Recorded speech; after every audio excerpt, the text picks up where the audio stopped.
Magandang hapon, ako po si Benison Estareja. Meron muli tayong update patungkol sa ating minomonitor pa rin na si Bagyong Opong na may kategoring Severe Tropical Storm na po at international name na Bualoy. Base sa ating analysis, huling namataan po ang Bagyong Opong or Severe Tropical Storm Opong 670 kilometers na lamang sa silangan ng Surigao City, Surigao del Norte. Taglay na ang hangin ng 95 kilometers per hour malapit sa kanyang gitna, so lumakas pa ito at mayroong pagbugso na umaabot na sa 115 kilometers per hour at kumikilos west-northwest sa bilis na 20 kilometers per hour. Wala pa ring direktang epekto ang Bagyong Opong sa alinmang panig po ng ating bansa, subalit yung outer rain bands, kung mapapansin po natin sa ating latest satellite animation, nagdadala na rin ng madalas sa pag-ulan dito sa may Eastern Visayas, Caraga, and Davao region. Samantala, yung hanging habagat or southwest monsoon, sa ngayon po nagdadala pa rin ng may kalakasang hangin at mga pag-ulan dito sa western section ng Luzon kabilang ang Metro Manila at pinakamadalas pa rin ang mga pag-ulan dito sa may Pangasinan, Zambales, Bataan, pababa ng Occidental Mindoro at makulimlim na panahon ang dadali ng habagat sa natitirang bahagi ng Luzon, sasamahan pa rin yan ng mga pulupulong pag-ulan or pagkidlat, pagkulog. Possible din yung mga localized thunderstorms sa natitira pang bahagi ng Visayas and Mindanao sa susunod na 24 oras. Base naman po sa pinakahuling track ng Pag-asa, inaasahang kikilos pa rin sa loob ng 3 araw west-northwest ang Bagyong Opong. Within the next 24 hours or possibly bukas ng hapon ay lalakas pa ang bagyo into a typhoon category. At simula po bukas ng hapon, ito yung time kung saan mararamdaman na yung hangin, direktang epekto po ng Bagyong Opong dito sa may Eastern Visayas at hilagang bahagi ng Caraga region. Estimated na lakas, 120 kilometers per hour bukas ng hapon. Samantala, pagsapit po ng gabi hanggang sa araw ng Friday ng umaga, inaasahan na kikilos po dito sa may areas po ng Eastern Visayas and Bicol region ang Bagyong Opong. At makakaranas na ng matinding hangin at ulan ang ating mga kababayan po doon. Pagsapit naman po ng tanghali ng Friday hanggang sa gabi, mas maraming lugar pa at mas maraming mga kabahayan pa po ang maapektuhan dahil nasa urbanized areas na po tayo ng Calabarzon, dito po sa may Mimaropa, sa may Metro Manila at Central Luzon, ang Bagyong Opong. At inaasahan pa rin mananatili as a typhoon category with around 120 to 130 kilometers per hour na taglay na hangin. At pagsapit po ng Friday ng gabi hanggang sa madaling araw po ng Sabado, ay kikilos na ito dito sa may West Philippine Sea, unti-unting palayo ng ating kalupaan. Saturday ng hapon, ito ay lalabas naman ng ating area of responsibility. In terms of lawak, sa ngayon po, bahagya pang lumaki yung radius niya. From 400, naging 450 kilometers na yung kanyang radius o yung distansya from the center hanggang dun sa outermost part ng bagyo. So nasa 900 kilometers ang lawak ng Bagyong Opong. At affected din po, hindi lang yung mga areas po na direktang tatamaan or kung saan magla-landfall ang bagyo. Lagi nating iisipin na malawak po at hindi lamang isang point ang bagyo. Yung mga magla-landfall po na areas dito sa may Bicol region, kung mag-landfall man po siya dito sa may Kabikulan, sa may Quezon, at dito rin sa may Batangas, Cavite area, affected din po ng malalakas na hangin at ulan. Itong bahagi pa po ng Eastern Visayas, timog na bahagi pa ng Mimaropa, hanggang dito sa may hilagang parte po sa may Central Luzon, affected din po directly ng Bagyong Opong. Habang meron din po tayong inaasahang mga pag-ulan dito sa may Cagayan Valley. Doon sa outer rain bands or outer portion nitong Bagyong Opong, meron din po aasahang mga pag-ulan pagsapit ng Friday doon. Habang yung Palawan, Western Visayas, and Negros Island region, ini-enhance po yung habagat nitong bagyo kaya aasahan din ang mga pag-ulan sa araw ng Friday.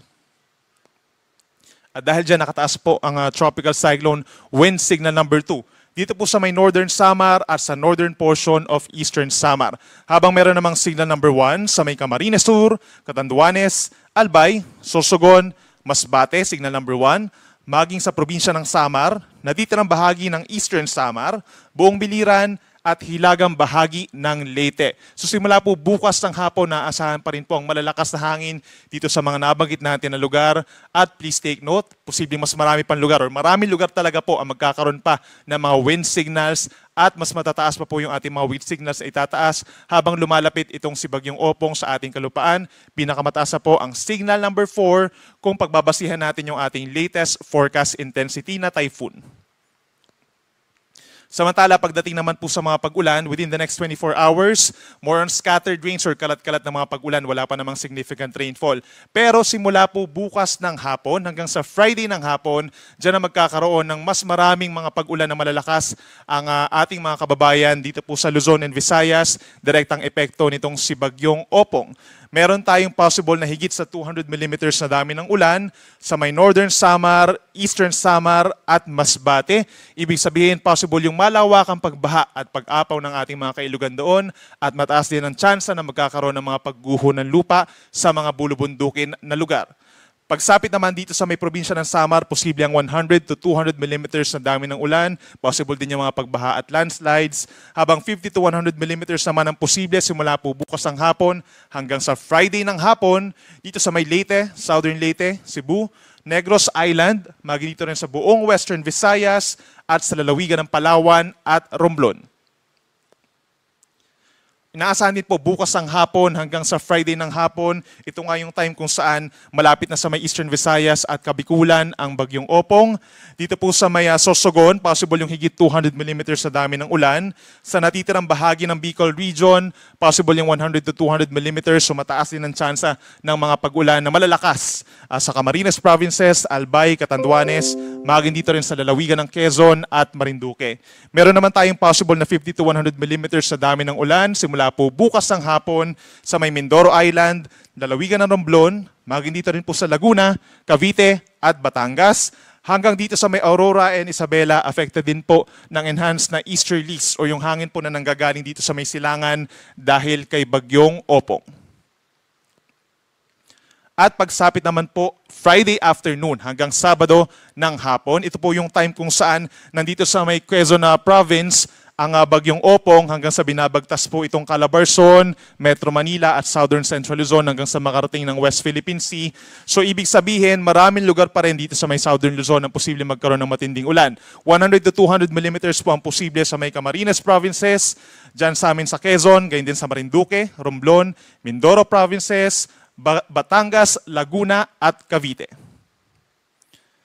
Posible rin po ang 100 to 200 millimeters sa dami ng ulan dito sa lalawigan ng Aurora, maging sa Bulacan, Rizal, Metro Manila, possible po Friday to Saturday, yan yung pinakang madami po ang mga ulan na babagsak po sa Metro Manila, maging sa Pampanga, Zambales at Bataan, habang posible rin ang up to 100 millimeters na dami ng ulan dito sa may Pangasinan, Tarlac, Nueva Ecija, hanggang dito sa halos buong Cagayan Valley kahit malayo po sila doon sa sentro ng Bagyong Opong, aasahan din po ang mga pag-uulan, lalo na yung malapit sa mga kabundukan. Kaya nandyan pa rin ang banta ng mga pagbaha at pagguho ng lupa. Pagdating naman po sa lakas ng hangin, bukod doon sa mga may wind signals at magkakaroon ng wind signals sa mga susunod pa na araw, asahan po tonight, most of Luzon may mga pabugso-bugso pa ring hangin dulot ng southwest monsoon, maging sa Western Visayas, Zamboanga del Norte, Misamis Occidental and Oriental, ganyan din sa Camiguin, Agusan del Norte, Surigao del Norte, Dinagat Islands, Sarangani Province, Davao del Sur and Davao Oriental. At pagsapit po tomorrow at sa araw ng Friday, mataas pa rin ang tsansa ng mga pabugso-bugsong hangin sa malaking bahagi ng bansa. Mapabatanes man yan hanggang sa iba mang bahagi ng ating bansa sa Mindanao, meron pa rin pong mga gusty conditions dulot ng southwest monsoon na bahagyang epekto na rin po nitong si Bagyong Opong. At pagdating sa mga pag-alon, sa ngayon po wala tayong nakataas na gale warning sa alimang baybayin po ng ating bansa. Medyo maalon pa rin dito sa West Philippine Sea at extreme northern Luzon, 2.5 hanggang 4 meters. So higit sa isang palapag ng gusali pa rin ang mga pag-alon. Delikado for small sea vessels. Habang tumataas na rin ang mga alon dito sa may silangang baybayin po ng Visayas at Mindanao, kung saan nga pinakamalapit ang Bagyong Opong. So bukas, possible na tayo magtaas ng gale warning and eventually mas dadami pa nga yung mga wind signals natin dito sa may Southern Luzon and Visayas. So most likely, pagbabawalan na po ang sea travel sa maraming baybayin dahil delikado na po ang mga pag-alon. Magpapatuloy yan hanggang sa araw po ng Friday. At sa ngayon, meron na po tayong babala ng daluyong throughout the passage of Bagyong Opong sa susunod na 36 hours dito po sa ating mga coastal communities. Catanduanes, 2.1 hanggang 3 metrong daluyong or storm surge. Maging sa eastern coast ng Camarines Sur, eastern coast ng Albay, eastern coast ng Sorsogon, at Northern Samar. Habang posible naman ang 1 to 2 meters na daluyong po sa susunod na 1.5 araw dito po sa western coast ng Sorsogon, maging sa eastern coast ng Masbate, sa mga coastal communities ng Samar, Eastern Samar, at Biliran. So yung payo natin sa ating mga kababayan po doon, kung kinakailangan mag-evacuate, kung kayo po ay malapit sa mga coastal communities, ay makipag-ugnayan na po sa inyong mga local government units for possible evacuation dahil inaasahan yung pagragasa po, yung pagpasok ng malakas na tubig or matataas na mga tubig dahil po sa malakas na hangin. At yan muna ang latest mula po dito sa Weather Forecasting Center ng Pag-asa. Yung next update natin ay mamayang 11:11 po ng gabi at mag-ingat po ang lahat. Ako po si Benison Estareja.